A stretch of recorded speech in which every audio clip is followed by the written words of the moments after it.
miriqib choy ichmoqchi bo'lgan Shodivoyning uyida gaz pasaydi. Shodivoy ko'chaga chiqsa, hammaning og'zida bir gap. Gaz pasayib ketdi. Kimdir turbalar muzlab qoldi desa, kimdir chet elga sotib yuboryapmiz deydi. Yana kimdir korrupsiya desa, yana kimdir yer ostida gaz qolmadi deydi. Shodivoy gazni topib kelish uchun konga bordi. U kondagilarga jahl bilan menga gaz beringlar deydi. Kon 1 metr kub gazni Shodivoyga beradi. Konda 1 metr kub gazni qazib olish uchun 766 so'm sarflanadi. Ushbu xarajatlar asosan qazib chiqarish uskunalarini ishlatish, ularning yoqilg'i sarfi, mazkur jarayonda olinadigan qo'shimcha ish hamda xizmatlar bo'yicha xarajatlar, material xarajatlari, konlarni izlab topish, yangi qurilmalar sotib olish, ularni ta'mirlash, yer qa'ridan foydalanish bilan bog'liq soliqlar va boshqa xarajatlardan iborat bo'ladi. Shodivoyning 1 metr kub gazi zavodga yo'l oladi. Chunki kondan olingan aralashma zavodda toza gaz holatiga keltirilishi kerak. Gaz zavodda qayta ishlanishi va tozalanishi uchun 150 so'm sarflanadi. Undan tashqari, gazni ishlab chiqarish uchun boshqa xarajatlar, xususan, ish haqqi 59 so'mni, soliqlar 108 so'mni hamda iste'molchilar ehtiyojini qondirish uchun qo'shimcha sotib olinadigan gaz hajmlari uchun 408 so'mni tashkil etadi.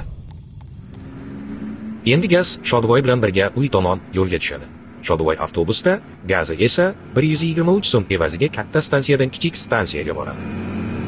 Shodivoyning xonadonigacha yetib kelishi kerak bo'lgan gaz kichik quvurlar orqali gaz taqsimlash punktlari yordamida aholi xonadonlariga taqsimlanishni boshlaydi. Taqsimlanish jarayonida ishlatiladigan kichik quvurlarni sotib olish, mavjudlarini ta'mirlash yoki yangilash, gaz hisoblagichlar sotib olish, xodimlar ish haqqi, qarz mablag'lari evaziga olingan qurilmalar bo'yicha qarz majburiyatlarini bajarish, soliqlar hamda boshqa shu kabi muhim xarajatlar uchun umumiy 383 so'm sarflanadi. Va qarabsizki, gaz uyda.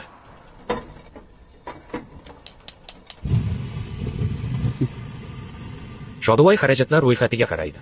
Hammasi bo'lib 1997 so'm sarf etildi. 1 metr kub gaz kondan uygacha 1997 so'm. Aslida shunday. Unda nega Shodivoy qishda 500 kubgacha ishlatgan gazning har bir kubi uchun 650 so'm to'laydi? Chunki qolgan 1347 so'mi davlat hisobidan qoplanadi.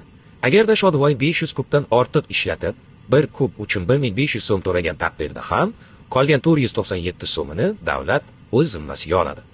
Shodivoy esa buni bilmaydi. Davomi bor. Keyingi animatsiyada energiyadan oqilona foydalanish va uni tejash haqida gaplashamiz. Хотите увидеть свои